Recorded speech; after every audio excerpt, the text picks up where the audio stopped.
Hola, mi nombre es Samuel Eduardo Trujillo Henao, docente titular del Departamento de Ciencias Básicas Médicas de la Facultad Ciencias de la Salud de la Universidad Tecnológica de Pereira. Hoy vamos a conversar sobre la configuración interna del cerebro y para ello tengo la propuesta de hacerlo de los siguientes temas. Entonces, primero vamos a hacer un repaso de la superficie cerebral, sus áreas, sus lóbulos, sus diferentes áreas funcionales.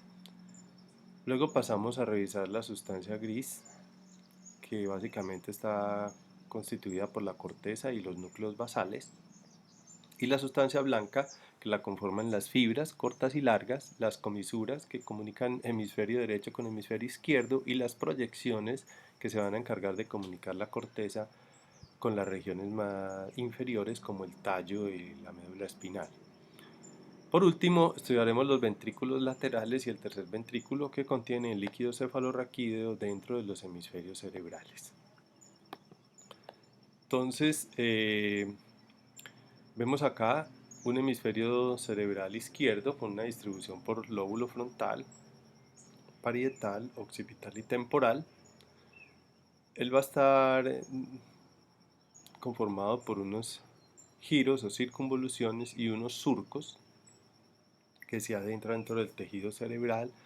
Esta configuración así por pliegues, por giros y convoluciones, es lo que permite que el tejido cerebral pues ocupe menor espacio con mayor información.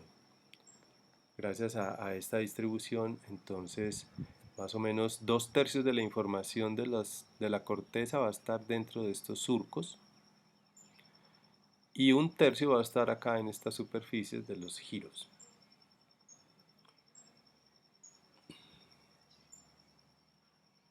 Este cerebro, pues, o la corteza, que también se denomina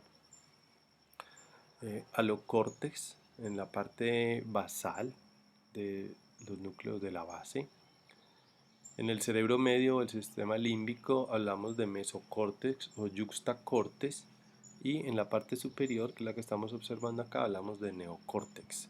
Esta corteza posee más o menos 6 capas histológicas, el del mesocórtex unas 5 capas y cuando hablamos del cerebro basal estamos hablando de 3 capas de neuronas. Es lo mismo que hablar pues que del cerebro reptil, el límbico y el cerebro, la parte racional, que es la corteza, la más superficial. Entonces acá vamos a encontrar una surco central con un giro precentral y 3 giros frontales, el superior, el medio y el inferior. Estos los van a limitar los surcos frontal superior, surco frontal inferior. El inferior se va a dividir en área orbital, triangular y opercular.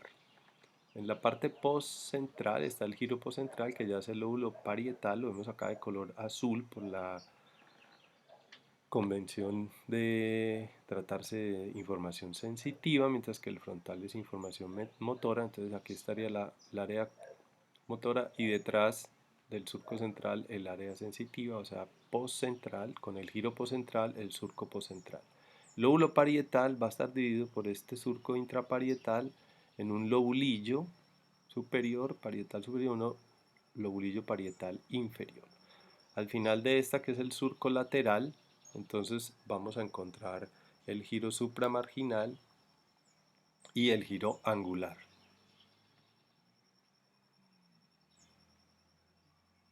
El giro angular, el giro supramarginal.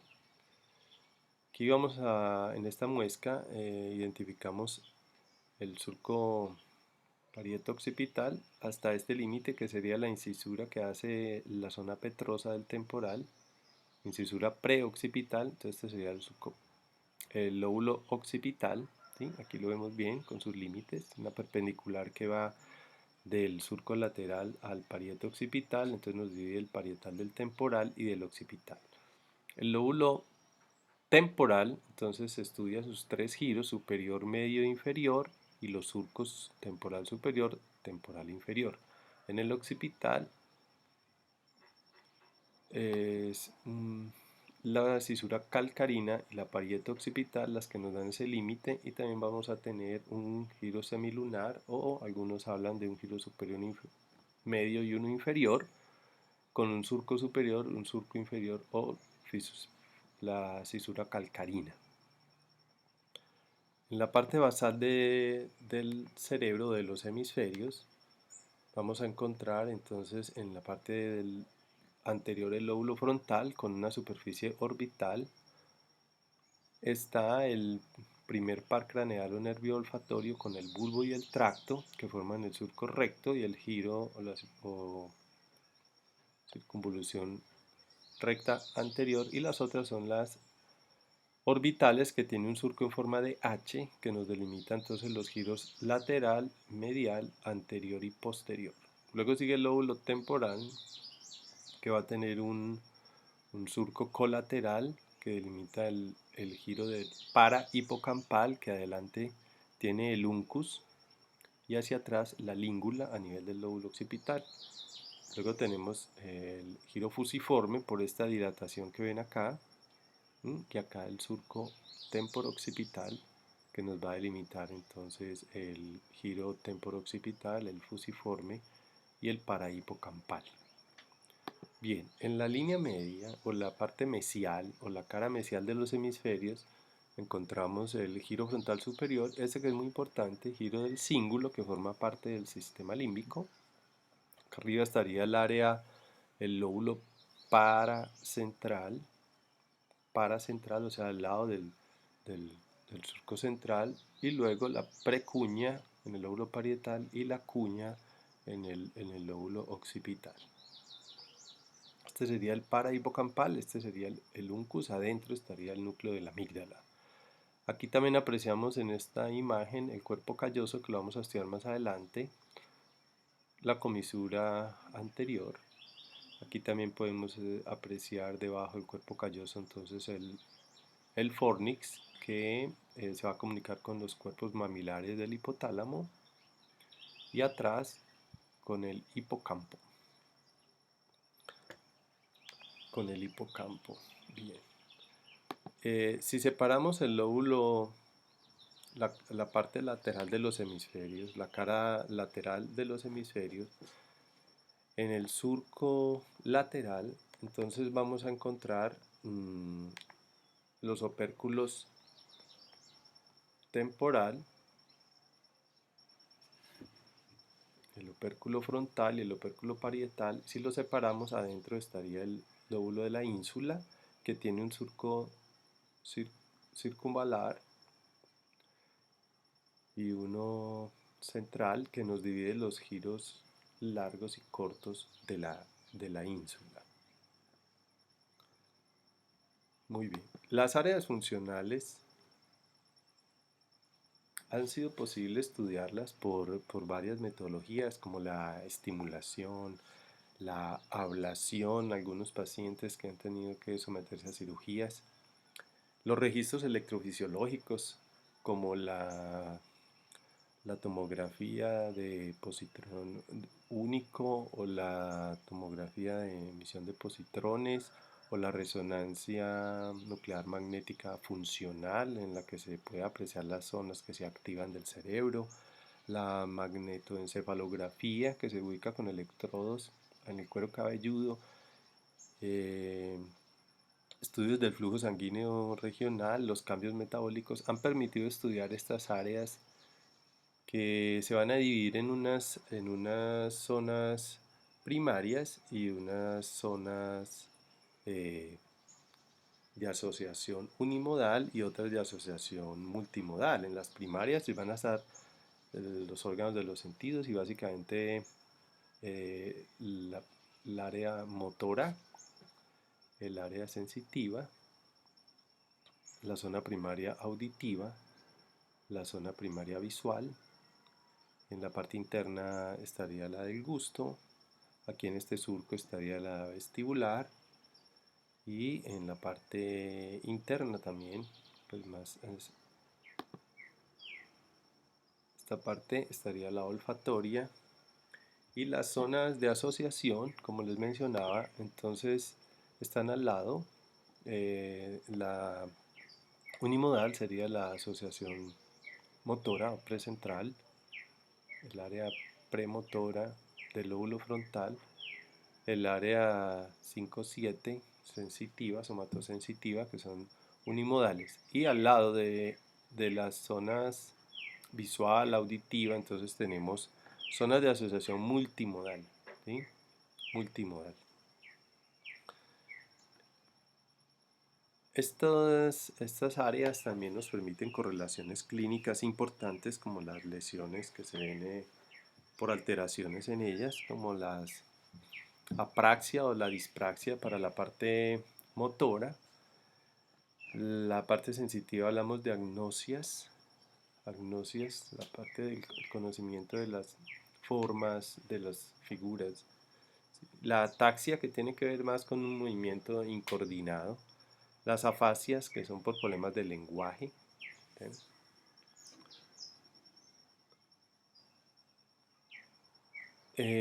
Entonces, una de las zonas más importantes, vamos acá la corteza motora, gracias a Brodmann y a Penfield, neurólogo canadiense, que con estimulación, como le decíamos ahora, pudo empezar a hacer este mapa cerebral y lo hizo a forma de un hombre pequeño que se llama el homúnculo de Penfield, uno motor, otro sensitivo. Aquí estaría ubicada en las zonas de la boca, el labio, la cara, las manos, y arriba estarían miembros inferiores. En la sensitiva entonces se incluyen los genitales. Esto pues permitió estudiar las zonas funcionales de la corteza cerebral. Esta sería la zona 4, que es la motora primaria. Esta sería la zona 6, que se conoce como área motora suplementaria. La zona sensitiva está la 3-1-2, que sería la primaria, las 5 y las 7, que serían secundarias. Aquí también estaría la parte de la corteza sensitiva secundaria con el número 40. Son 44 áreas funcionales, pero se numeran de la 1 a la 52. Aquí estaría la 17, que es la corteza visual primaria, con la 18 y la 19, que serían de asociación visual. La 41 y 42, que son auditivas. La 22, que sería la asociación auditiva. En la parte motora, entonces va a tener aferencias de las áreas motoras, de las áreas anestésicas, del tálamo, del núcleo del dentado del cerebelo al tálamo, dentotálamo corticales, y eferencias que irían por la vía córtico-espinal, la córtico-vulvar, el sistema reticular de la médula. El área premotora, esta área 6, entonces es la encargada de planear los movimientos. Va a recibir aferencias del tálamo, el núcleo anterior, núcleo ventral lateral, aferencias del cuerpo, del núcleo lenticular, exactamente pálido corticales. También tiene toda la información temporo-occipito-parietal o parieto-occipito-temporal, que van a permitir planear las expresiones de la cara, por ejemplo, ante un estímulo sensitivo, de dolor o de placer, o un estímulo visual, o un estímulo auditivo, o un recuerdo. Y va a tener referencias a la zona 4 para poder ejecutar este movimiento. En el área 8 estaría ubicada más o menos en esta región, y aquí en esta parte del giro frontal medio e inferior, entonces estaría la zona del campo visual complementario para los movimientos oculares eh, conjugados, ¿sí? Los movimientos sacádicos. Cuando hay una lesión de esta área, entonces como ellos se cruzan, el paciente queda fijando la mirada hacia el lado de la lesión. Bajando aquí a la zona 45, 44, donde está el área de Broca, quien después de atender a un paciente que tuvo una lesión por el ojo que le dañó esta zona y no podía articular las palabras, se denominó área de Broca. Al no poder articular las palabras, entonces estamos hablando de una afasia motora o de expresión. Mientras que acá en la zona del temporal está el área Wernicke, que será la 22, que ya es la parte del lenguaje cognitivo, de comprender las palabras. Entonces, cuando hay una lesión aquí, se dice que el paciente es como si le hablaran en un idioma que él no comprende, que no va a poder hacer la asociación de estos mensajes. Bien, la zona prefrontal, aunque en realidad es la frontal anterior, porque todo esto sería frontal, esta zona que están enumeradas con como la 9, la 10 y la 11 aquí, entonces tiene que ver con el comportamiento, ¿sí? Con la previsión a los comportamientos, el ánimo, el afecto. Entonces los problemas como la depresión, el maníaco, la manía están ubicadas en esta zona. Y también hay unos síndromes que se denominan prefrontales, como el prefrontal lateral, que sería el de esta zona, que se conoce como una alteración de la motivación, la conducta social, problemas de atención y concentración. En la región medial, ¿sí? Donde estaría ubicada entonces la zona 12, 10, 11, 12, se habla de un síndrome de mutismo asinético, o sea que el paciente no responde a los estímulos, no se expresa con un lenguaje espontáneo ni movimientos, incluso no puede responder al dolor. Y la parte orbitaria del frontal, en la que se tiene el control a la rabia, los miedos, la irritabilidad, la agresividad. Entonces, pacientes con traumas que reciben golpes en el lóbulo frontal, giros orbitales, va a ser un paciente que va a estar irritable, enojado, que los médicos van a tener que comprender esta situación para no entrar en conflicto con estos pacientes. Siguiendo aquí el lóbulo parietal, entonces vamos a tener la zona sensitiva, el tacto, posición, movimientos, ¿sí? Básicamente es 3, 1, 2, donde la 3 va a estar más relacionada con la parte táctil, la parte 1 que sería el giro y la parte 2 que sería post-central, está relacionada más con la propiocepción. También esta zona 5-7 que se denomina de asociación somatosensitiva, que en la parte medial está la precuña, tiene que ver con la memoria sensitiva, lo que se conoce como la estereognosia, esa capacidad de poder con los ojos cerrados identificar un objeto que está en el bolsillo o en una bolsa, pues digamos que no tenemos la ayuda de nuestros ojos y poder identificarlo, poderlo reconocer, conocer algo externo, es esterognosia. Tiene aferencias del núcleo lateral posterior y pulvinar del tálamo. Esta región del tálamo está ubicada aquí en el diencéfalo, entonces la parte posterior se va a relacionar con la temporal, la parte anterior más con la motora, como se estudiará luego cuando estudiemos diencéfalo. Las zonas supramarginal y angular, estas de acá, están relacionadas con el surco lateral, supramarginal y angular, con el surco aquí temporal superficial a angular. Entonces se conocen como áreas 40 y 39, que tienen que ver con lectura, escritura y matemáticas. En la zona, entonces ya del temporal, 41-42 son las zonas auditivas primarias. Aquí vamos a tener unos pliegues, que son los pliegues de Hertz, que sería la zona primaria, y en la zona 22 es la zona de asociación o área de Wernicke. Y en el lóbulo occipital, entonces tenemos la zona visual primaria, área 17, al lado de la 18, la 19, tanto por la cara mesial o medial como por esta cara lateral. Recibe aferencias pues, del núcleo geniculado lateral, o sea, la radiación óptica del tálamo, la temporal va a ser ipsilateral y la retina eh, la temporal va a ser del mismo lado y la frontal va a ser del lado contralateral, o sea que aquí nos llega información de ambos ojos, ¿sí? El área 18-19 de ambas caras, aquí está en amarillo más clarito, ¿sí? Entonces son las de asociación visual, la parte parietal está acá arriba, entonces es donde se ubica la capacidad visoespacial y como va hacia esta parte se va a relacionar con los movimientos, entonces se dice que ¿dónde está lo que vemos? ¿Eh? ¿Dónde está la ventana? ¿Dónde está? Y vamos a poder girar la cabeza, los ojos y todo hacia este objeto.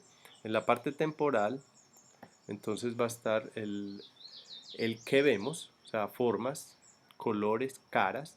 Esta identificación de los rostros se llama la prosognosia. Cuando un paciente tiene una alteración, entonces hablamos de aprosognosia, que es esa imposibilidad para reconocer familiares, caras conocidas. La de los colores, entonces cromatopsia. Estas aferencias vienen de la corteza parietal, la visual al colículo superior del mesencéfalo y es la que permite entonces girar los ojos para ubicar lo que estamos viendo, las conexiones córtico-tectales al tectum del mesencéfalo, que sería aquí en la parte superior del tallo cerebral. Bien, acá entonces estaría el bulbo y la cintilla olfatoria conectándose con la parte del uncus, la ínsula y la corteza entorrinal, área 28 y 34 de Brodmann. Se conoce como área olfatoria primaria. Se comunicar entonces referencias a la zona orbital y es donde vamos a identificar los olores. Y aquí hay una gran memoria límbica con respecto a los olores. La zona vestibular. Ya por último, entonces aquí en el surco intraparietal, aquí en este surco, no tanto los giros, no como en los surcos adentro, estaría esa zona vestibular en el surco intraparietal que tiene aferencias que van desde el octavo par craneal, el lemnisco medio, al núcleo ventral posterolateral del tálamo y que van a esta corteza y a la ínsula que está acá adentro y que permiten pues el control postural y también están relacionados con la náusea y el vómito. La ínsula pues como una estructura eh, que nos ayuda con esto de las percepciones hacia de los olores, el gusto y que tiene que ver también con parte del componente límbico. Por eso es que hay unas emociones que nos pueden causar náuseas y ciertas cosas en la vida y experiencias que nos pueden causar náusea, ya sea por lo que sentimos, por eso, como repugnancia o como mecanismo de defensa ante comidas contaminadas o descompuestas. Bien, eh, estas áreas pues, de Brodmann, como ustedes pueden observar aquí, la parte de la corteza, que es la sustancia gris, esta es la frontal. Acá estaría el surco lateral, entonces al fondo de ese surco estaría la corteza de la ínsula, el lóbulo temporal y atrás el lóbulo parietal y occipital. En, eh, en la parte del, del interna del cerebro, entonces la zona que tenga núcleos, o sea que tenga, perdón, cuerpos de neuronas, se van a denominar los núcleos de la base. ¿Eh? Aquí tenemos el núcleo lenticular, núcleo caudado, acá estaría el tálamo y acá estaría hipotálamo. Entonces sería, aquí no está esquematizada el claustro no antemuro y de color grisecito pues sería la sustancia blanca, que se puede apreciar mucho mejor en esta imagen. Entonces la corteza, la sustancia blanca donde estarían los fascículos, las comisuras o las proyecciones. Y los núcleos como el núcleo caudado, el tálamo, el núcleo lenticular, aquí sí se ve el claustrum y la cápsula interna, externa y extrema. Y por último, pues los ventrículos donde está el líquido cefalorraquídeo, que son el tema que hoy nos compete.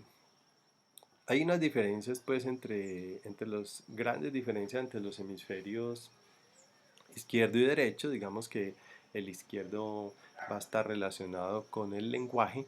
Hay una frase común que dice que el hemisferio parlante es el hemisferio dominante.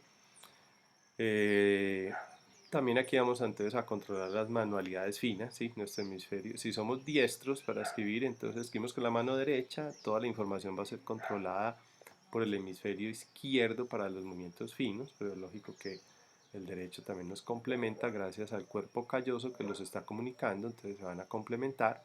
Por eso es que un corte del cuerpo calloso, como se han hecho por lesiones o experimentalmente, no va a permitir que algo que aprenda después del corte, que se aprenda algún movimiento con la mano contralateral, porque ya no va a haber esta comunicación, ¿sí? Pero sí, este es el lóbulo parlante, entonces el lóbulo derecho tiene que ver más con la percepción tridimensional espacial, con la música, el canto, con reconocer y apreciar la música, los sonidos, tonos, la cadencia y el énfasis en las palabras que pronunciamos si están a este lado. Entonces se sabe que hay personas con problemas del lenguaje que cuando cantan no van a tener tanto problema, es por esa situación, porque hay una dominancia cerebral. Bien, estos núcleos de la base que tenemos acá en un esquema un poquito complicado, pero que es muy bien esquematizado acá con el gráfico, entonces van a estar los más importantes. El núcleo caudado, que tiene una cola y que va a terminar aquí en el núcleo de la amígdala, en el lóbulo temporal. El tálamo, que lo vemos acá, el color rojo, entonces el caudado, el tálamo, encima, debajo del, acá arriba, en la parte de arriba estaría el cuerpo calloso, debajo del cuerpo calloso estaría el fornix. Entonces aquí vemos cuerpo calloso, el fornix, este sería el tálamo, este sería el núcleo caudado, este es el núcleo lenticular, forma de lente, que tiene el putamen más lateral, el globo pálido lateral, el globo pálido medial, el claustrum o antemuro.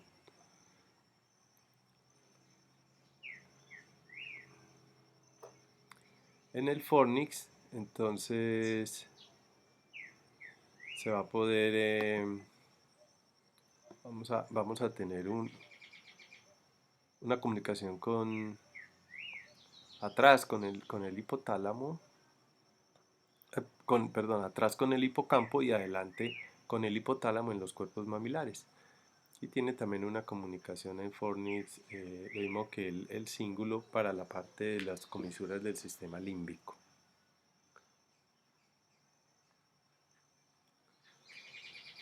Bien, y sobre las fibras de asociación, entonces hablamos que hay unas cortas, comunican partes del mismo lóbulo, cortas o arciformes o arqueadas, unos largas o fascículos, está el fascículo longitudinal superior,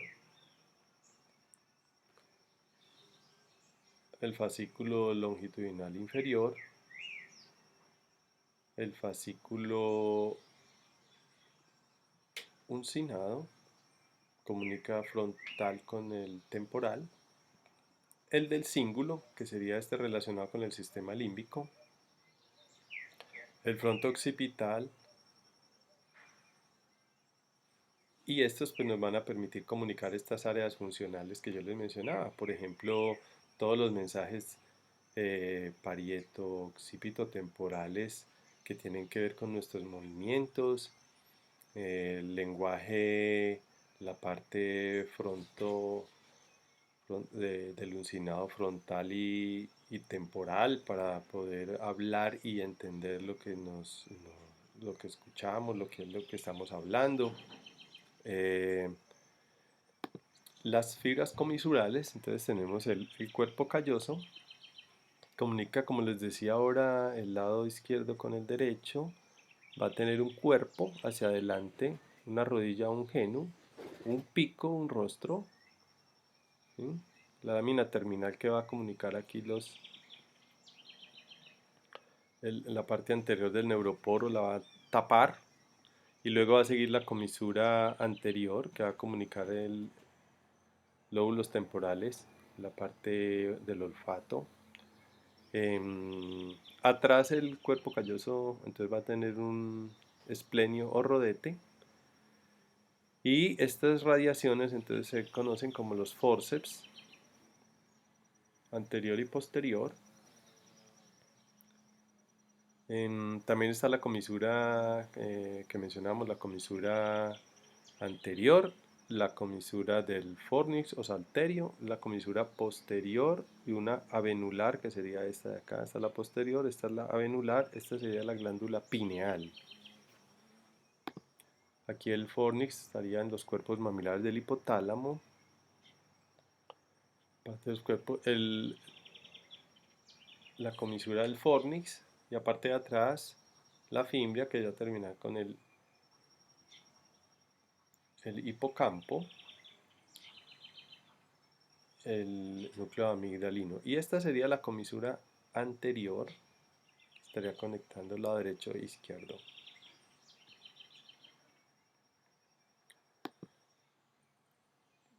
Continuamos entonces con las fibras de proyección. La cápsula interna, la extrema y la extrema, tiene unas eferentes, o sea, córtico-fugas, como la córtico-espinal, la córtico-nuclear, de la corteza al puente, de la corteza al tálamo, las del fornis, las que van de la corteza al hipotálamo, la estría medular del tálamo, el haz medio del cerebro anterior, las córtico-estriadas, las córtico-rurales, todas relacionadas a la vía piramidal y extrapiramidal.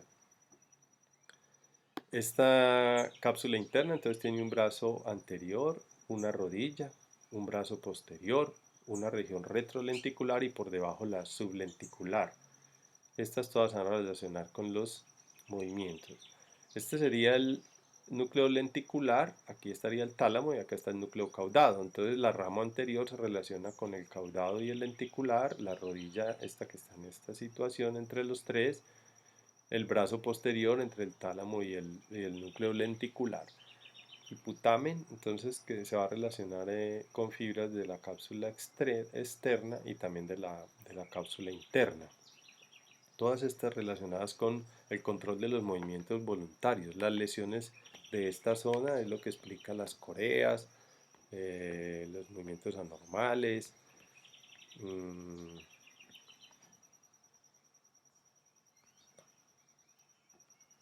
Bien, y las otras son las aferentes, que sería la radiación talámica. El tálamo va a controlar todo excepto la parte del olfato, que pasa directamente a la corteza entorrinal. El tálamo entonces le llegan todas otras sensaciones y las va a distribuir, ¿sí?, a la corteza, como podemos ver aquí, la parte motora, la parte sensitiva, o sea, la radiación, la corona radiada, con las diferentes distribuciones a ambos hemisferios. En la parte posterior entonces estaría la genicocalcarina o talámica posterior, la auditiva o la talámica inferior y las estrías olfatorias que encontramos acá. Aquí entonces la vía piramidal, cómo está la corteza motora, cómo desciende esta radiación óptica, luego la cápsula interna que va a formar el tracto córtico espinal que se cruza, como sabemos, a nivel del bulbo, la decursación de las pirámides, un 80-90%, y lo otro va a continuar homolateral por el tracto córtico espinal anterior, este por el córtico espinal lateral. Acá entonces tenemos la corteza, este es un corte a nivel, aquí vemos puente, vemos bulbo, acá está cuerpo calloso, entonces acá está el corte del cuerpo calloso, el septum pelúcido que nos divide los hemisferios laterales. Aquí tenemos el fornix, el tercer ventrículo que está relacionado con los tálamos, el acueducto cerebral, aquí estaría el puente, aquí estaría el bulbo con el núcleo olivares, acá estaría la decursación de las pirámides de toda esta vía córtico espinal que va a las radiaciones, la cápsula interna, las fibras corticopontinas, cortico-olivares, córticos espinales. Bien, y sobre el líquido cefalorraquídeo que va a circular originándose aquí en los plexos coroideos que están en los ventrículos, en el cuarto, en los ventrículos laterales, tercer ventrículo, se produce, circula. Luego aquí a nivel del cuarto ventrículo pasa por los agujeros mediales y los dos laterales al espacio subaracnoideo, donde se va a absorber y va a ir por estas vellosidades a la sangre que va a drenar por los senos longitudinales venosos y van a conformar la vena yugular para llevar la sangre hasta el corazón y poder ser bombeada y circularla. Estos ventrículos laterales entonces va a tener unos cuernos o astas anteriores, un cuerpo derecho e izquierdo, un atrio donde se va a distribuir para la parte del cuerno o asta posterior occipital y la de asta o cuerno temporal. Estos se van a comunicar por los agujeros interventriculares que van a estar limitados aquí por el fornix. Se van a comunicar con el tercer ventrículo que está ubicado entre los tálamos. En medio de estos ventrículos laterales va a estar el septum pelúcido. De acá arriba estaría entonces el cuerpo calloso y el fornix ahí en la parte permitiendo esta comunicación interventricular con los cuerpos del fornix. Bien, esta la circulación seguiría al tercer ventrículo por el acueducto del mesencéfalo, acueducto cerebral al cuarto ventrículo, aquí los agujeros laterales y medial y a nivel del bulbo, entonces por el canal medular y a nivel de estos agujeros pasaría al espacio subaracnoideo.